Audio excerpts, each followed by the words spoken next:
think we covered yesterday, and today also we are moving on. I shared with you that nutrition, lack of proper nutrition, is one of the greatest disease burden that we have in the whole world. We may talk about exercise, we may talk about intake of water, we may talk about sleep, and some other aspects of remedies that we may have. But about 60 to 70% of all diseases have their root in diet. You get the point? Mm-hmm. That is according to quite a lot of research, and that is the reason why here is the point where we want to put our finger a lot. And I think we covered with you that living a lifestyle that is based on proper nutrition is not just avoiding meat, but we saw that there are quite a number of factors. What are the factors in menu balancing? You remember we spoke of one? Yeah? Knowledge. You need to have knowledge on nutrition too. Money, isn't it? Mm-hmm. Yeah. You need to put a budget, then time, you remember? Mm-hmm. You have to have time to prepare the meals and eat adequately. What else? Availability. Willingness. And you have to be willing to follow the message you are learning. What else? Availability. Availability. That's like I've seen, isn't it? The products must be available, and you must also be available. But I shared with you that largely the disease in the world today is linked to the eating of animals, and I shared with you that animal husbandry is not the same as it was earlier. Most of these animals today live in cages, and they are malnourished, they are not getting proper nutrition, many of them are heavy on supplements. Some of them should actually be eating grass, according to Psalms 104 verse 14. But you find they're feeding on grains and feeds, which make them sick. A large percentage of antibiotics are used on them, which eventually goes into the milk, goes into the meat. And most of them, by the time we eat them, they are really very sick. That is why almost every pandemic that has been based on either pandemic or epidemic that has been based on infectious diseases always comes from animals. Mm-hmm. Where did they say HIV came from? Man. Where did they say COVID came from? I don't know if you've seen that market in Wuhan, China. You've seen it? Yes. Where the snakes on this side and there are monkeys on this side and there are rats on that side and people are buying on this side. We may dispute the idea that this thing ideally came from animals, but even if it was made in a lab, still it was taken from an animal possibly.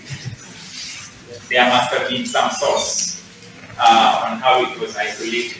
But the point we are trying to say is that heavily the disease burden in the world is linked to taking of animal products. And that is the reason why you find our health message is bent on telling us that time will come when we will not even use milk and eggs, and not just meat. And this is what we are trying to say, that most people who are in hospital today, it's because they have a relationship with these guys as their food, and of which it is very hard to take them from. And this is something that you will not expect the medical industry to deal with. Mm-hmm. You get the point? Yeah, because in any school of nutrition and dietetics or food science, you're taught that animal protein is very necessary. But yesterday we realized that ordinary Kenyans who are feeding on our Western diet, just like you and me, take 2 to 3 times more protein than we need, you remember? Mm-hmm. And we say the consequence of taking that amount of protein is a downward spiral in terms of your health. So we were able to see plant food essentially, we talked of carbohydrates, we talked of fat, we talked of protein, we talked of enzymes and antioxidants, and I shared with you that to process the carbohydrates you need enzymes and antioxidants. Antioxidants are actually food elements that are able to donate free electrons to unstable elements. We are together. That is a complicated way of saying they keep the body in balance and guard us from chronic diseases. So to a large extent, antioxidants are essentially found in vegetables, and most of the time they make the green, yellow, purple color of vegetables. And that is why you find God gave them all these colors. Red mostly represents lycopene. We have beta-carotene. We have lemonine, that is the cover of lemon. All those things are different antioxidants and phytochemicals which work in a large way to deal with disease. Then we have minerals and trace minerals. Then we have vitamins. To process these three, you need these ones. And the interesting thing is that the plant food always is complete. You get? They are all put in one piece. Whatever you need to process wheat is contained in whole grain wheat. Whatever you need to process maize is contained in the entire maize that has been unrefined. But when you sift it, you remove almost 70% of the nutrients that are there. Then essentially your body must siphon your reserves of vitamins and other things, making you future chronic patient. You get the point? That is how chronic diseases come in. The deficiency is never overnight.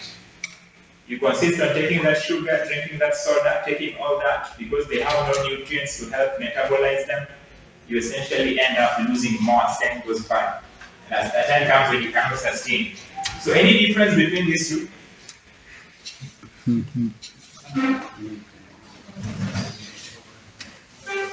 One is, this is alive at the time you're eating it. This one is a carcass, and it's mostly put refined. What makes it tender is that there are some bacteria that are feeding on it, breaking it down. And that's what makes it tender and edible. By the way, if it had not been putrefied, you could not eat meat. You get that? It's the putrefaction that makes meat tender. Putrefaction is a word of decay for protein. Because carbohydrate, you say they ferment. You're looking at me like I'm saying some very fancy. So this is from a carcass. This one has many colors. That is supposed to attract you. This one? Yeah. This one grows in the soil. Where did you say it came from? Soil. The soil. The elements are from the soil. This one has no roots. This one, nutrients through roots. This one has eyes and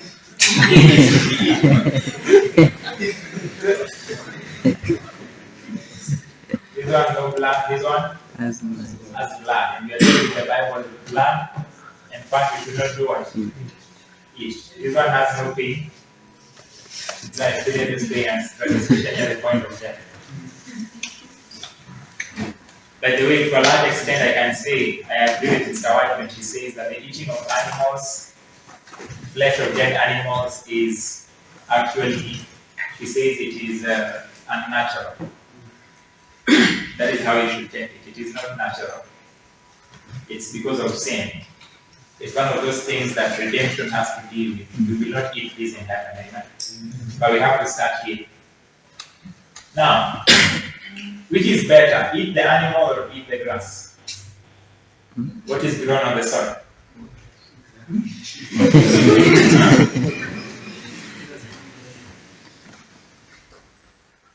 So the calcium is actually in the soil because the grass gets it there and gives the cow. And where do we want our calcium?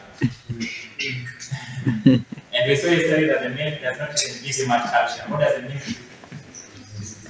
It makes you lose calcium because it has too much protein, which makes your blood acidic. You remember? But then if you look at a lot of researches, you'll find that high intake of milk is usually corresponding to increase in osteoporosis and bone-related illnesses, by the way. But the idea is when you look at the adverts that are all around is you need a lot of milk for strong what? Which is not really true. By the way, you need to know that in the absorption of calcium, there is need of high amounts of magnesium, which usually is never present in milk. But magnesium is present in anything that has the highest amount of calcium.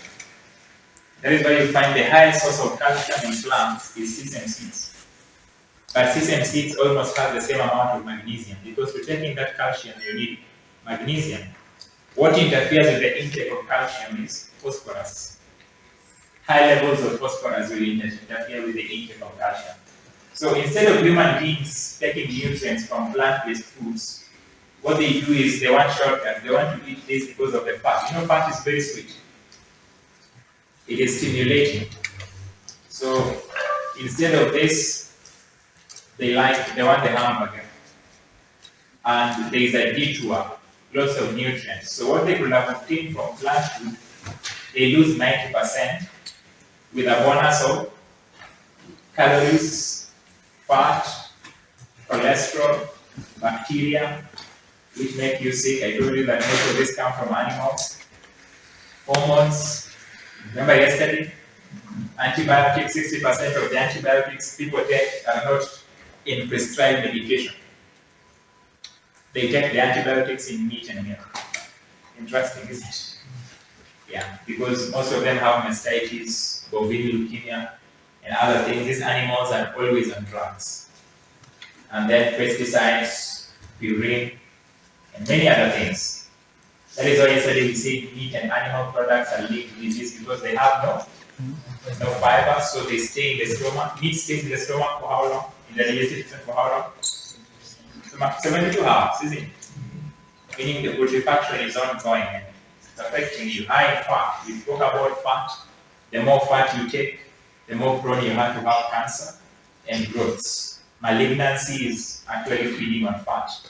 And at the same time, you have a high risk of all heart diseases. High in cholesterol.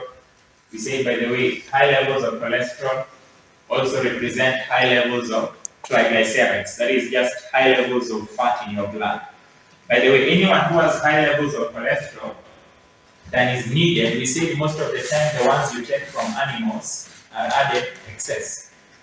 They will make your blood thick. By the way, I was reading an article that says someone who takes meat just once every week and takes plenty of milk every morning, they usually have 10 times more cholesterol in their blood than an ordinary person.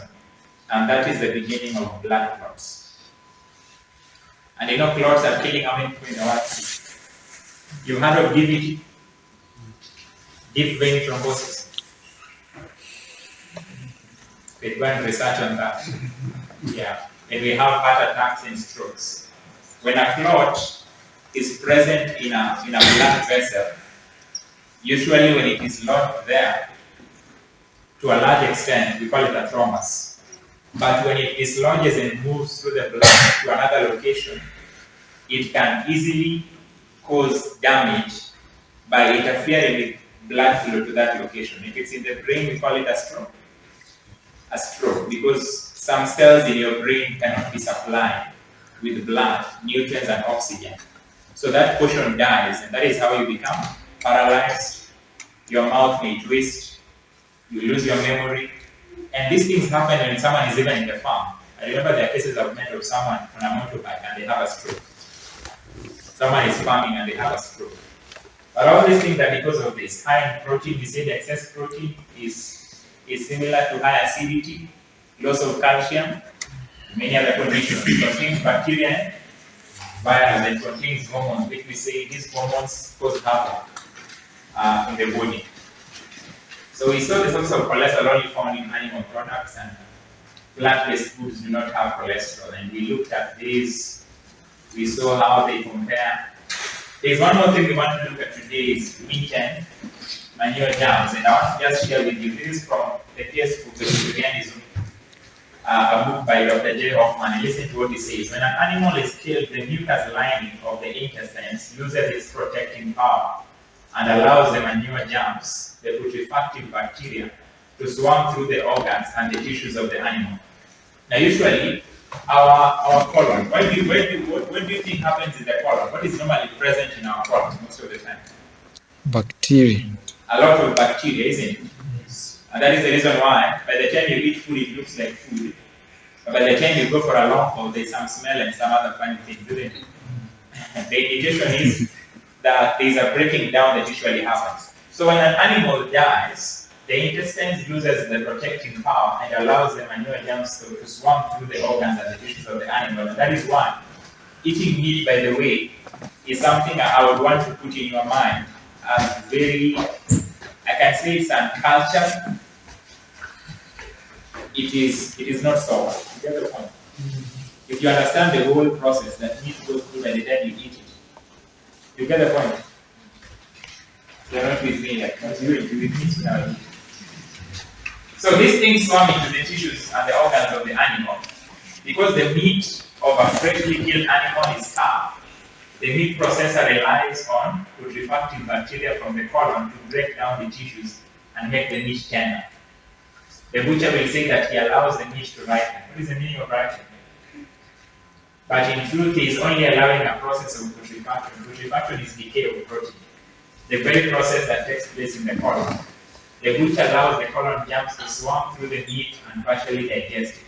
So what are you taking normally when you eat tender meat? Yeah? A lot of bacteria at work, you get the point? And that is why we are told a lot of infectious diseases are largely obtained from the eating of the flesh of dead animals. Because most of the time, any bacteria that is present and is causing disease in that animal is present in the colon. And so to a large extent, that is what you are eating. And this is very interesting. One ounce piece of hamburger steak contains over 70 million manure germs. I told you what they said is that 1 ounce is about 30 ml, that is 30 mgs. 1 ounce of calf manure contains only 15 million. So these are germs that are coming through as you're eating. The other thing that you need to understand is from the spirit of prophecy.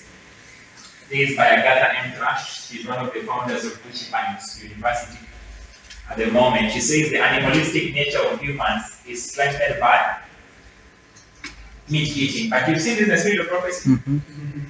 That the more meat you eat, The more animal. the more animal you become. You will not be able to control your sexuality.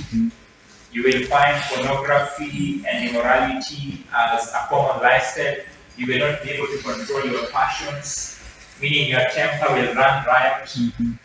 Meaning meat eating makes you more animal. The use of flesh meat stimulates more intensely the lustful propensities and it fuels moral and spiritual nature. And that is why it will not form part of the diet of those who are waiting for the second coming of Jesus. And that is why the same thing happened in the wilderness. When they came out of Egypt, God denied them a flesh diet because their character depended on it. So it's a lot much more spiritual than you can imagine. And meat also increases colon cancer risk. By the way, majority of people who have colorectal cancer, it's because of this. Now can you see those ones who eat less than once per month is 0. Once per month, that is once per month or once per week, that is 39% increase of the risk. That would be beef, pork, or lamb. 2 to 4 times per week, you get meat. You want to get some money and per week.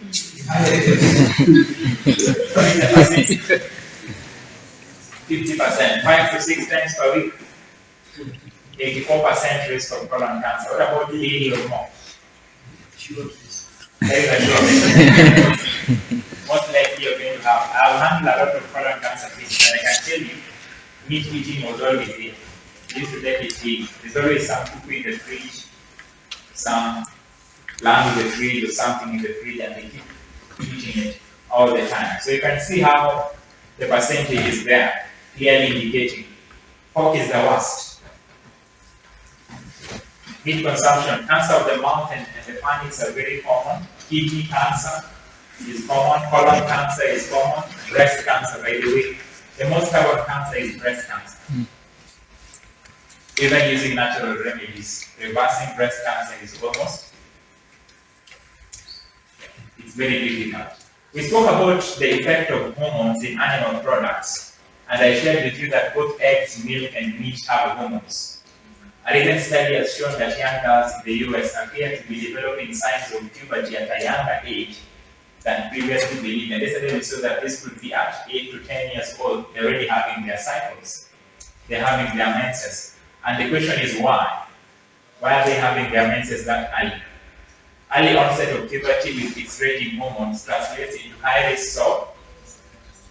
And then most people, when you begin realizing you began your puberty earlier than you should have, but you're taking a lot of animal protein with this everything, you will realize that you have a high risk not just of breast cancer, but of fibroids. You get the point? At some point in your life, which will affect your pregnancy, you will also likely have a breast cancer, and most likely you may have an ovarian cyst or uterine cyst. These things have a connection to a large extent with the intake of these hormones.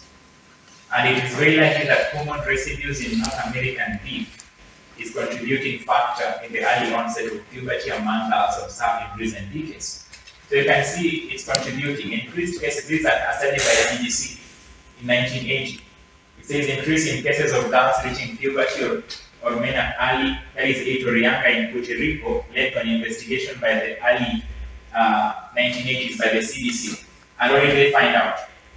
The laboratory found a chicken sample from a local market to have higher than normal levels of estrogen. But the one thing you should know about estrogen is a growth hormone, especially in a woman. It is the one that brings up the endometrium that is shed every month. When you have an excess of estrogen, which is supposed to build up the sexual aspects of a woman, when you have an excess, then it overbuilds. You get the point? Meaning it can generate too much growth in the breast, which can become cancerous, malignant. It may even trigger cancer that was at the time inactive to become active. Cancer has 3 stages. We have initiation, we have promotion, and we have progression. Initiation is where a DNA cell is irreversibly damaged, meaning it is so damaged that it cannot be repaired. Promotion comes as a result of things now like the hormones found in animals, a lot of fat, obesity. Those things can promote those cells that have been damaged to begin dividing. You remember I talked to you about milk having a hormone that causes proliferation of cells, you remember? So you find these things will eventually begin. So estrogen can make a lump to grow in a woman's breast. High levels of estrogen. High levels of estrogen can make you have very painful cramps. You get the point? You realize that every month you are going through some form of labor because of the effects of this hormone in large amounts. And you also realize that at the same time, high levels of estrogen can also trigger fibroids and such like complications. So this is a point that you need to learn. Residues of zeranol were reported in the blood of some of the girls who had reached puberty early. This is just a form of estrogen. So you see that the point we are seeing here is it is commonly seen that there is an effect. In another study in Italy, steroid hormone residues in beef and poultry in school means were suspected as the cause of breast enlargement in very young girls and boys. What about dairy? A lot of people believe that they must survive on milk that comes from animals. But yesterday we laid down our case against milk, isn't it? We say the cow milk is for, the mother's milk is for the human, isn't it? Because the human, in the early stages of development, the human's concern from God is the development of the central nervous system. A human baby is not about strength. It's not about muscles and fat and other things. The main concern in a human baby is development of your mind. That is even why we are told in the spirit of prophecy that kids should be given 0 to 8 years to run around before you take them to school. We are together. Most of us are taken to school at what age? 4 years. 3. The mind should be given time to really grow and develop before it's taken out. But for a cow, that is not the issue. You get the point? The issue is strength. The issue is tissue and muscle. So the nutritional requirements for a cow are not the same like that of a human being. So when you subsist on dairy for long, you're going to realize a lot of things. One is coronary artery disease because of the high level of cholesterol that it has. That will trigger that. Cancer because of the hormones that cause cells to multiply. Urologic diseases, allergies. By the way, casein that is found in milk is the mother of all allergies. Asthma, skin allergies, eczema, many of the complications that people have. By the way, I know people who, when they stop taking milk, allergies disappear. You get the point? Casein is the mother of allergies. Then we have lactose. Most of us are intolerant to lactose, the milk sugar, because we don't have lactase. By the time you're 3 years old, onwards, as soon as your teeth begin to appear, you lose lactase and you lose caseinase, meaning you are not able to process which otherwise we call renin. You cannot be able to process casein, you cannot be able to process lactose. So because of this, these things, because they are not broken down well, they tend to be allergies. Most allergies are related to milk, digestive problems, because these things cannot be broken down. They can cause bloating. If you find someone, by the way, what are the symptoms of allergy in the stomach, in the intestines? Most of the time it is gas, persistent gas, bloating, which you can't explain. Sometimes pain, and so many other complications that will be coming because of that. Infectious diseases, because most of the time, the disease of the animal is always present in the middle. We are together. That is why we have brucellosis and some other complications. Iron deficiency anemia also comes along with taking quite a lot of milk. I'll talk about iron when we move ahead. Calcium loss, we spoke about this. The problem with milk and other dairy products is that they are not only rich in calcium, but they're also high, which has been shown to create calcium loss through the urinary.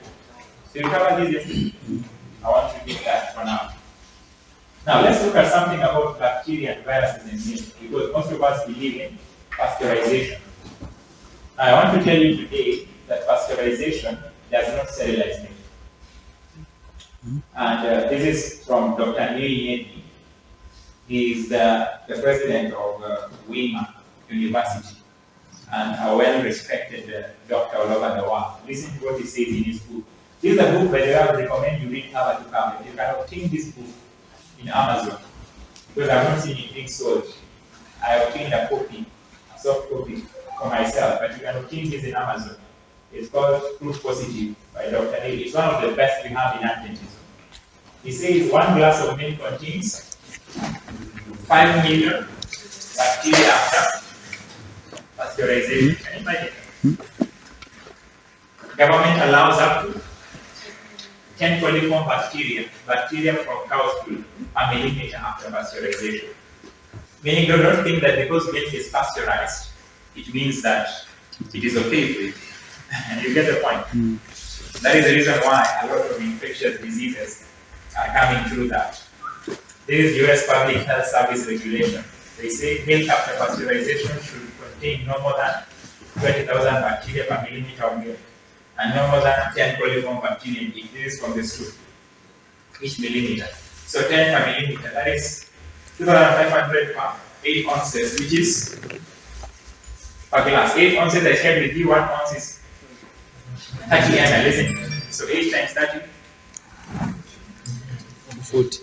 So you have 2,500 per 240 milliliters. So you can imagine how much of bacteria and viruses you take in milk every day. Interesting. So that, to that very extent, we can say the vegetarian diet is the what? The superior diet. Do you have an option? It will be very sick to leave this place and not be a vegetarian. Because how will you think that?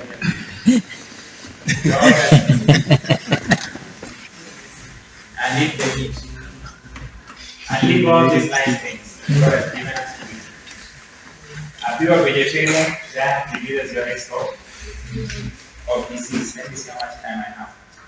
So when we move forward, there are things that you can already see about vegetarian diet. 15% less chronic diseases, decrease in utilization of healthcare facilities, you won't be visiting the hospital, dramatical decrease in medication use, you will not be getting infectious diseases here and there, superior muscular endurance, greater longevity, 40% less likely to develop cancer than meat eaters, lowers blood pressure, prevents heart disease, prevents and reverses diabetes. By the way, if you want to reverse diabetes, someone has to be off animal protein.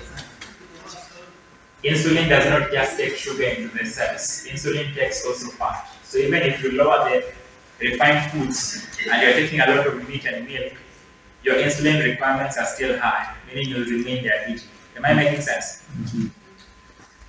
Okay, maybe I'm speaking too much sense.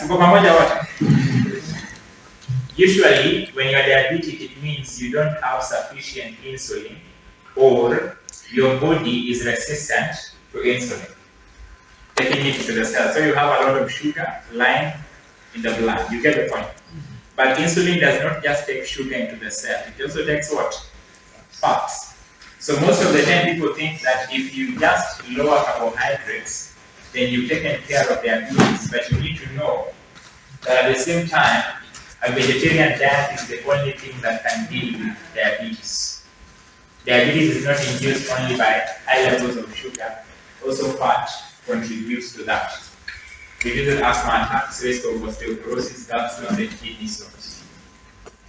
Listen to this. This is T. Colin Campbell, PhD, advisor of American Institute of Cancer Research. He said the vast majority of all cancers, cardiovascular diseases, and other forms of degenerative illness can be prevented simply by adopting. Is that not strong speaking? This is our message. We don't have to accept it because the American Cancer Research have accepted it. But how many Adventists are living a vegetarian diet? Do you think we are ready for the latter? You see some of the problems we have as a church. Research has found that people who ate a low-fat vegan diet, cutting out all meat and dairy, lowered their blood sugar more and lost more weight than people on a standard American Diabetes Association diet. They lowered their cholesterol more and end up with better kidney function. These are people who are eating according to the standard diabetes diet. You get the point? Mm-hmm. The diet given to sick people, they're eating better than that. So you can see that this is very important. It shows that our diet has the best. Patients fed a vegan diet during an intensive 12-day live feeding program experienced an average reduction in 11% in total cholesterol levels. Most patients also lost weight and improved blood pressure levels. So the point that we're seeing here is there is a correlation between this longevity, heart attack, pressure, and everything. And that is why Seventh-day Adventists are not to be part of the blue zone. Remember sharing that with you? But not all Adventists. Just those ones who are adopting this lifestyle. The US government has spent more than $14 million funding research on anything can be used in this research.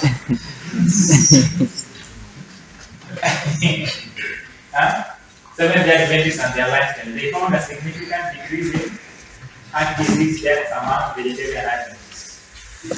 It is from Romania. So you realize that these are very important. Now this is the relationships with heart diseases. Percent of expected rate compared death rate compared to general population. For vegetarians, percentage of death rate is 14. Lacto-ovo, meaning they take milk and eat eggs, 39%. Then non-vegetarian, so meaning you are shortening your life. But it was then the spirit of prophecy. Cancers of guts and foods, page 373 and page 313. Mr. White says, God allowed man to eat meat, shorten their sinful lives. So are you seeing science is confirming this? That the eating of meat and animal products actually shortens our sinful lives. That is why for those ones who are to live longer and stronger, you cannot adopt this kind of diet. Vegetarians also have strong bone density than their peers. And that also must be with exercise. Vegetarian lifestyle also increases physical endurance, as you can see. In the beginning of the study, the athletes were on a typical meat diet. Their diet was then switched to a plant-based diet for 5 months. At the end of 5 months, the athletes improved their performance back. That is why athletes and many people who are in sports are nowadays adopting a vegetarian diet. Most of them are not eating any animal food because they have realized it's better for endurance. You get the point? So these are just researches that I'm talking about. Is that person somewhere there? They can be, that person can be educated. Nobody to fun. For the sake of the class and education. This is Carl Lewis, a vegan athlete. He says, I found that a person does not need protein from meat to be a successful athlete. In fact, my best year of track competition was the first year I ate a vegan diet. So, I mean, the case against animal protein is there's nothing you can say about animal protein that is positive. You get the point? Excess protein, in particular animal protein, is linked to accelerated aging. Vegetarians and vegans are capable of massive gains equal to those. Yeah, so let no one tell you that it's not possible. But the only thing you need to know is how to put this together. Seeds and nuts must be in your diet. Seeds and nuts must be in your diet in moderation.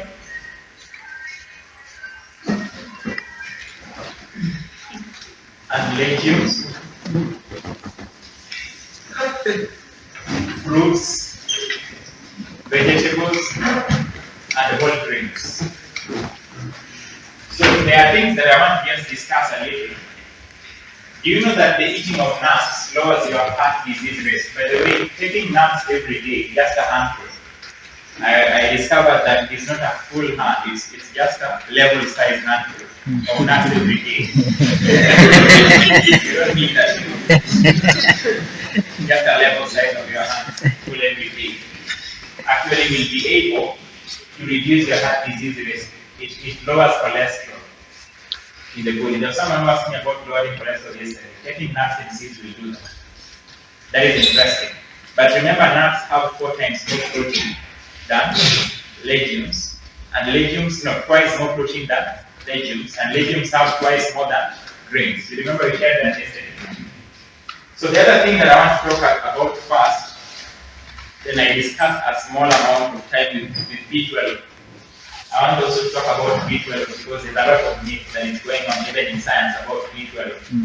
But I want to talk about fiber. And I think we need to understand that fiber is God's natural colon cleanser. You're supposed to have regular bowel movements. And to have regular bowel movements, fiber is not present in animal protein or animal-based food, but fiber is only present in plant-based food.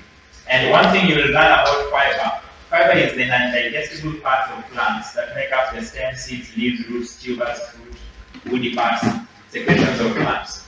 But it is never found in anything that is animal origin. By the way, fiber is carbohydrate.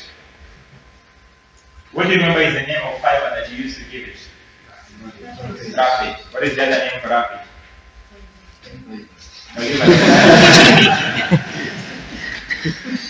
There's another name. Yeah? Resistant starch. Yeah? Yeah? Cellulose, yeah. What about resistant starch? Resistant starch can also be a word. You're just trying to say the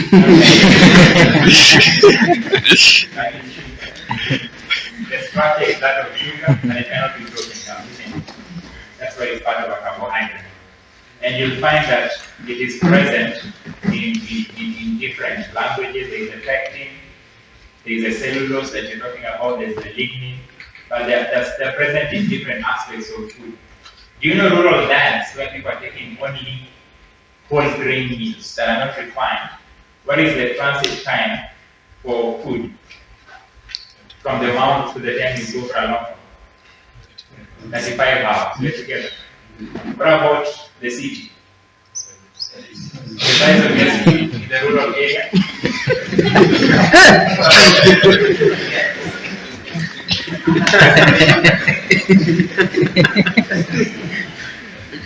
But the whole issue is dependent on your diet. By the way, the more contact time that food has with your digestive system, the more prone you want to have risk of colon cancer, ulcers, and many other complications.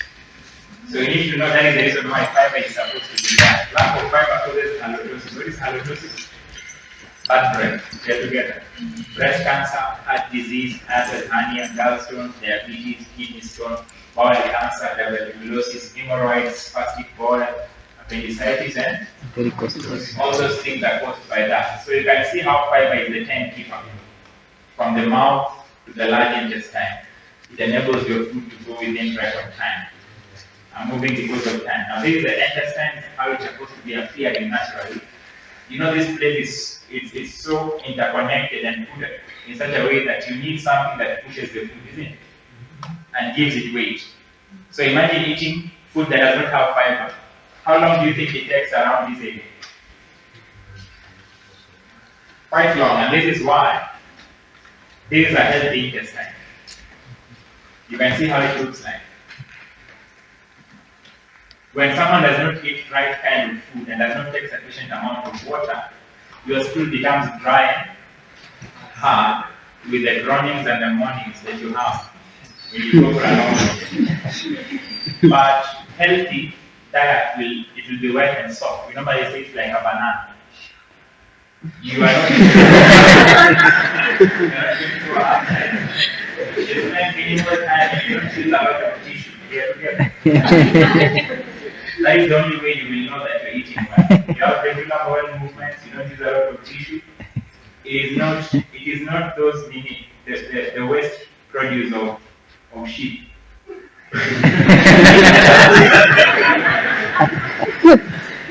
Yeah, we have to talk about this. And then the water is supposed to be there. That is why taking water is also important. By the way, the amount of water you're supposed to take scientifically, these are found with Weimar. They say that you should divide your weight by half. And then that is the amount of water you're supposed to take. The amount of weight you have by half in ounces. You said 1 ounce is what? 30 ml, isn't it? So in this case, it will be 30 milligrams. No, 30 ml I mean, for the water. So if you are weighing 80, divide by 2. That is 40. 40 by 30? Are we together? You are weighing 80 kilos. Divide that by half. 40. Now that is 40 ounces, isn't it? 1 ounce is what? 30 ml. So 40 by 30. So that means how many liters? You should drink a minimum of? That is a minimum of 1.2. You get the point?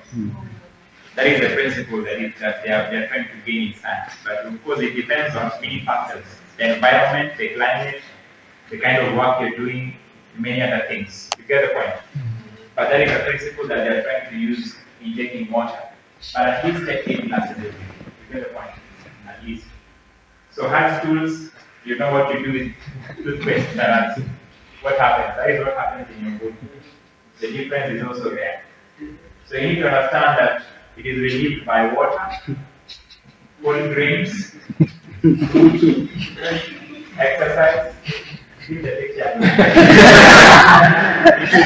Vegetables, nuts, and olives. But the olive oil can also ease and somewhat is constipated.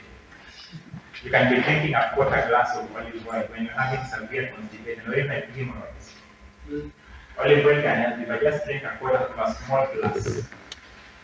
It will help you in a lot, but you need to take a lot of water, and at the same time, you need to increase fiber intake. Sometimes you may need to buy fiber that I told you. There's one called psyllium husk. It is very important in helping you relieve. So this is how when food takes, after 40 years of constipation, what happens? You're taking fat and red meat. We begin to develop appendicitis, inflammation of the appendix. And diverticulitis, these are just these protrusions that come up in your intestines, and they are very painful. And they will make your life, because this is all inflammation that will come as a result of this. You can see the pin there. So you can see that this is very important. This is an unhealthy intestine, how it looks like, because you're constipated for so long. And this can eventually lead to others. Another thing is heart hernia. You have a hernia, a protruding portion of an organ through a muscle wall. So you find usually it happens here. You realize you can't sleep, you can't lie on your back, you have complications. This can come as a result of lack of fiber in your diet. So you need to understand fiber is very important. There is a normal colon, there is a cancerous colon, because there is a lot of food that cannot be taken out of it. It interferes with your system. These are things that you need to understand are very important. So high fiber foods help maintain weight, chewing, salivation, gastric feeling, and everything. Allow me to talk something a little about B12. Then I allow you to go sleep. You can't say all these things. So there is no fiber in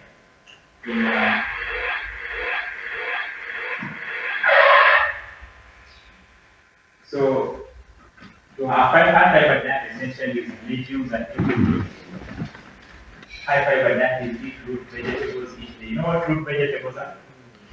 What are root vegetables? Potatoes, Yeah. cassava, Cassava, arrowroot. carrots. Yeah, they're usually high in fiber with their peelings on. You add this with their peelings on. So the only way you can eat them with their peelings on, try buying them out of Nairobi. You have to get how much? Yeah, that is when you can easily eat properly, even the Irish potato with the cover, because much of the fiber is in the cover, and at the same time, the minerals are also in the cover. So try that a lot. Whole grains, that is brown rice, brown wheat, millet. Avoid filling up on drinks. Limit refined foods as much as possible. Try as much as possible. Drink plenty of water.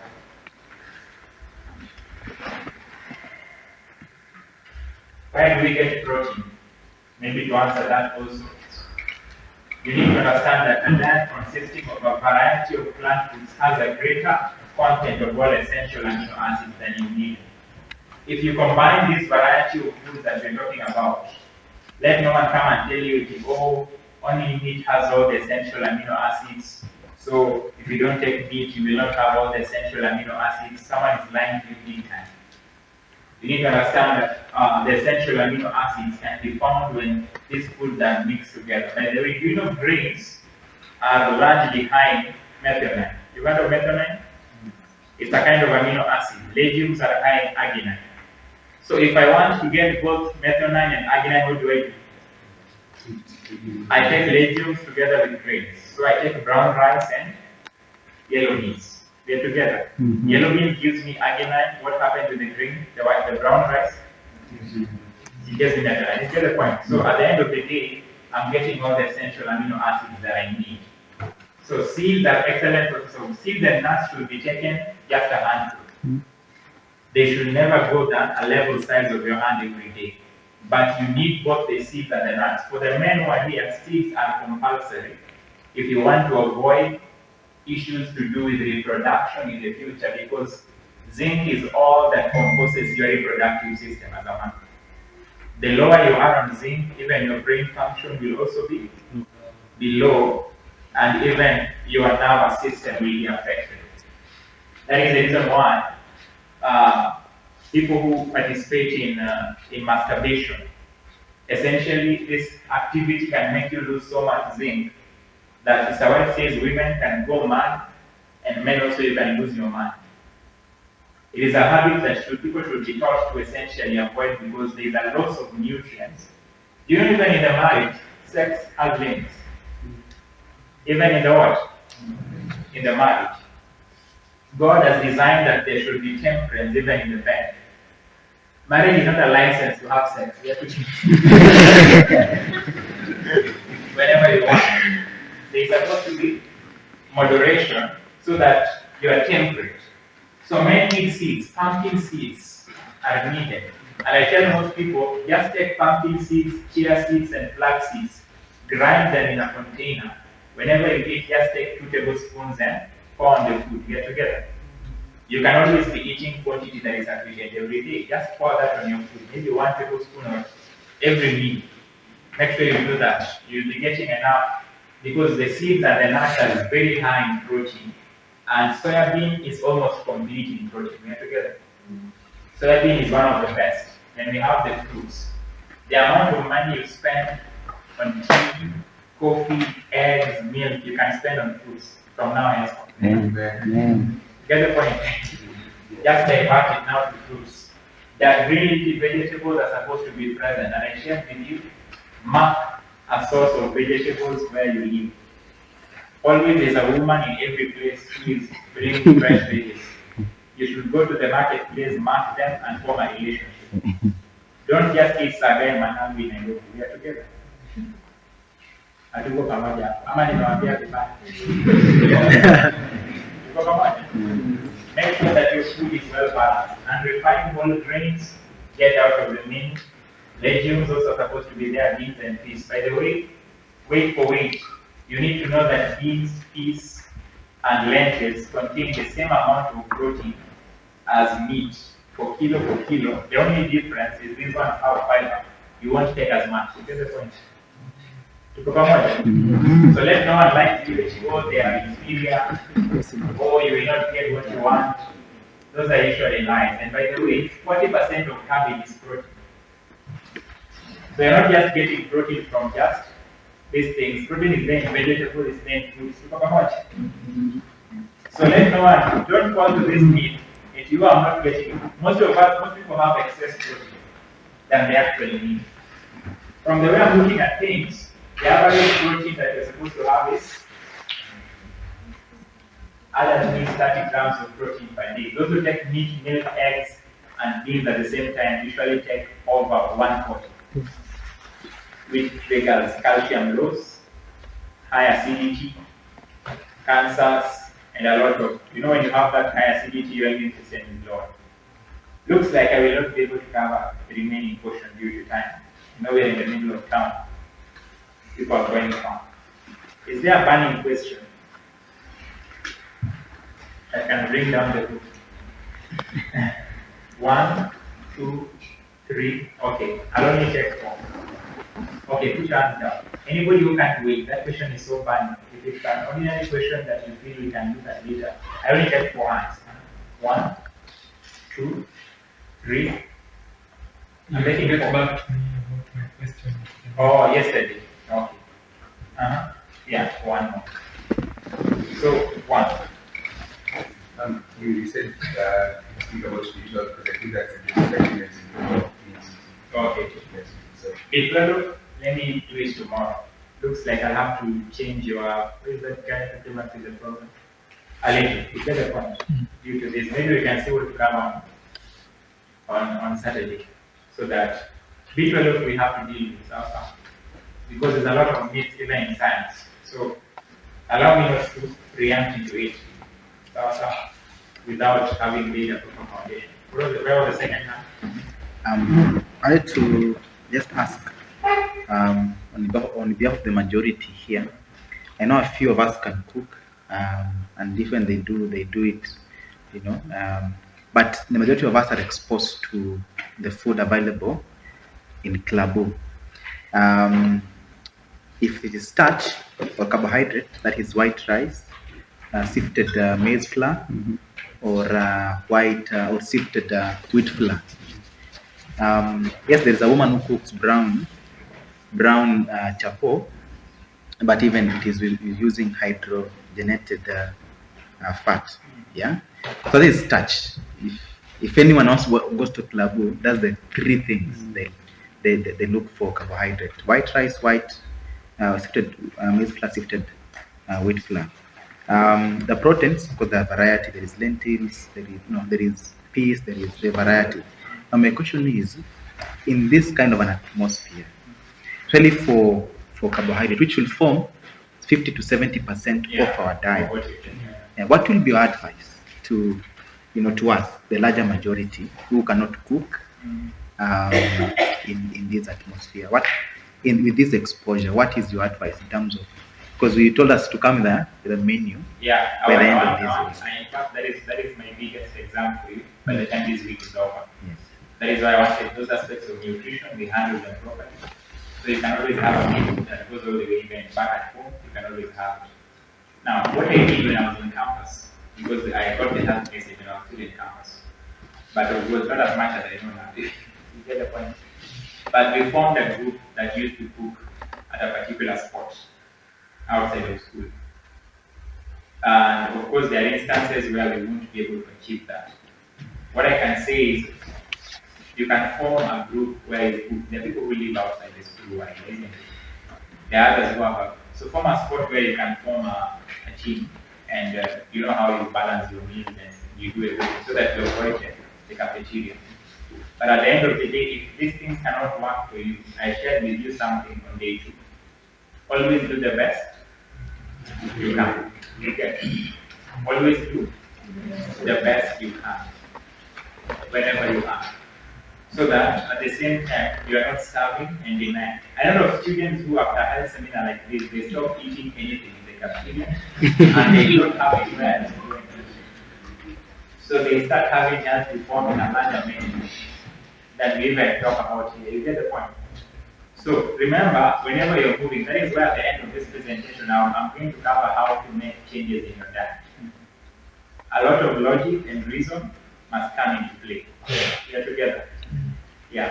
So you need to have a lot of logic and reason. And I told you, a reformer, like any other thing in life, you have to be very programmed and you must be a planner. If you're used to living in campus on the basis of chance, tomorrow you wake up by chance, you go to cafeteria when you feel you're hungry, that is when you know the way there. And no, you can't survive like that. This method requires you to wake up and be organized. You get the point? That is the only way you'll survive. You cannot just live on chance and you do things like so. Do the best you can, but sometimes the best you can be forming a group. Come on, maybe we used to cook somewhere outside the school because if you are found, you go home. And that assisted us a lot in developing some of this. So you can find that spot and make arguments. If God allows you, you can decide to move out of a location where you have to eat in the cafeteria or something. But talk to God and do the best you can. He will guide you. Thank you. A question on milk and bacteria. Well, you learned today that 1 ml of milk, there is 20,000 bacteria. Now that is scary. Only last week, my lecturer tells me something different. Well, throughout this study, we've looked at bacteria as bad. And this bacteria is bad, and viruses, and cause of illness, and cancers, and all.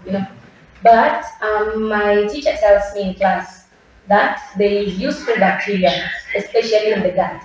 Well, there are over 500. There are over 1,000 species of different bacteria just along the gut. But some of these are important or rather useful. Like there's some that helps to produce vitamin K, some helps to produce riboflavin, some helps even digest the bile acids. Now, this 20,000 bacteria we're talking about, is this, and then all the scope of bacteria that we've talked about, is all this harmful bacteria, or are there some types of good bacteria that are actually important in our body? Say something about good and bad bacteria. Okay, that is a very good question that is asked. By the way, we have more microbes around us and in us than ourselves. Yes. Science has discovered that, and we need that for us to be able to have life. We cannot be able to survive without it.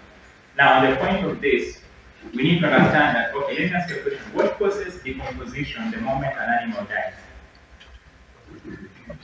Is it that some bacteria migrate from somewhere, then they land on that animal and start eating it, or where do they come from? Yeah? They're always within, you get the point.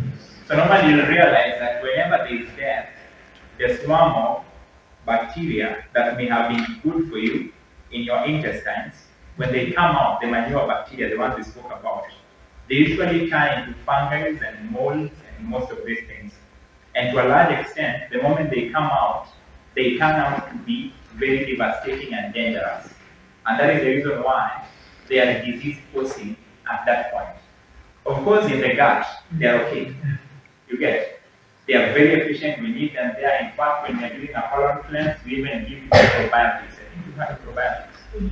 Probiotics are just supposed to restore that normal flora that is present, because the moment that balance is lost, then essentially one bacteria will take control over it. It may be Candida, it may be H. pylori, and when they take control over, they will devastate your intestines and your digestive system and it will cause disease.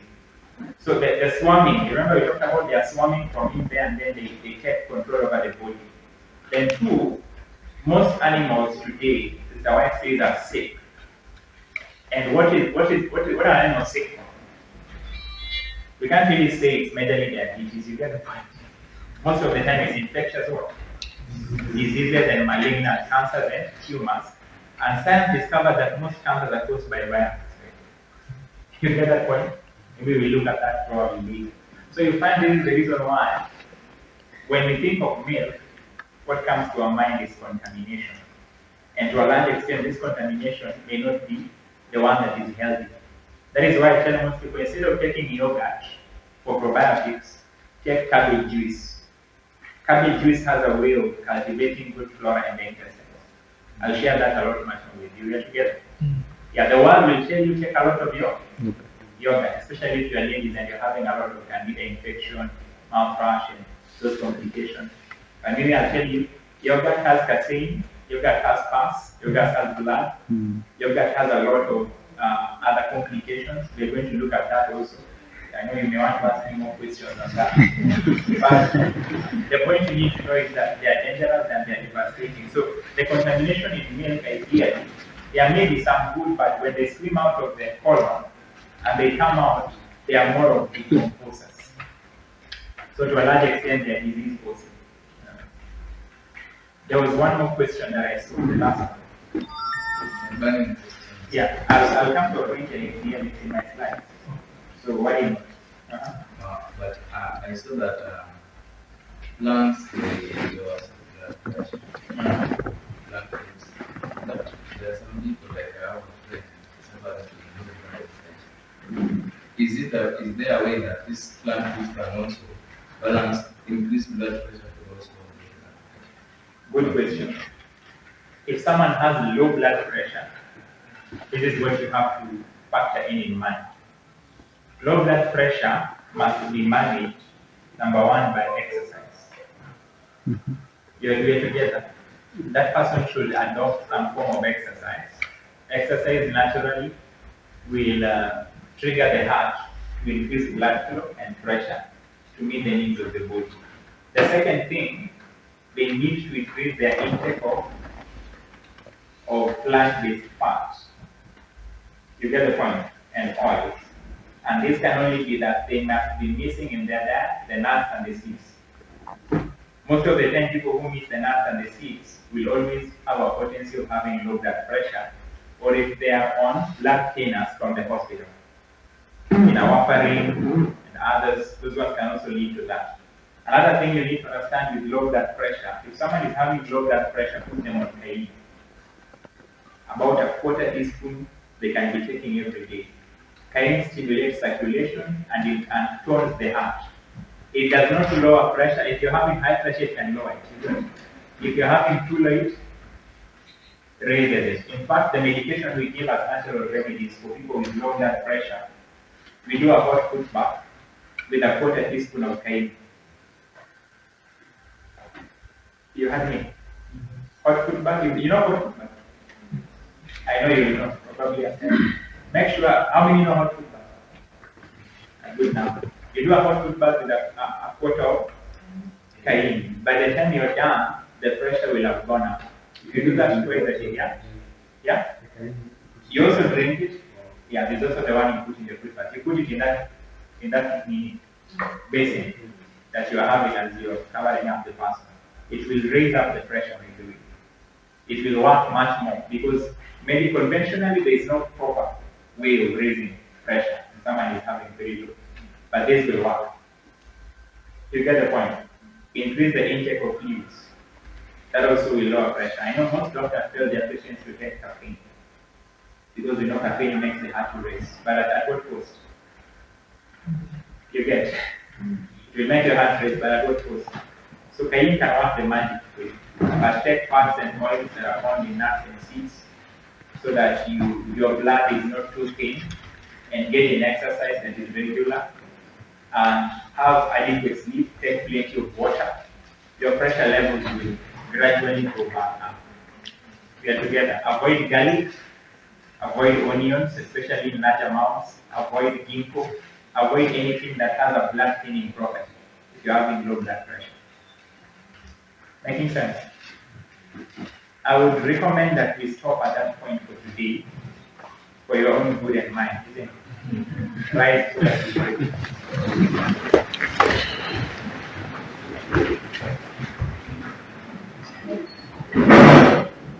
will handle this level, and you will deal with some other aspects. Then you will now, I will now give you the platform of making a menu, which I will check on tomorrow is Saturday.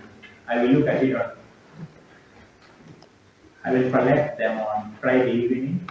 I'll give you my feedback on Saturday afternoon. When the other assignment is when the I'll collect Saturday. Look at them. Give you my feedback on Saturday. Let's close without a prayer. Heavenly Father, we thank you very much for having spoken to us this week. The messages that we've had require prompt action. Without the Holy Spirit, we cannot do this. May you strengthen the things that we've learned in our mind and make a way for us to live the health message even in campus. For those students who are pricked in their heart and they want to live this message, Lord, you are the God of resources. You are the God of ways where there is no way. You are the God of money, and also you are the God of health. Make it possible for each and every one of us to obey you the way you want us to. For this we ask in the mighty name of Jesus Christ. Let's meet again tomorrow. Next one.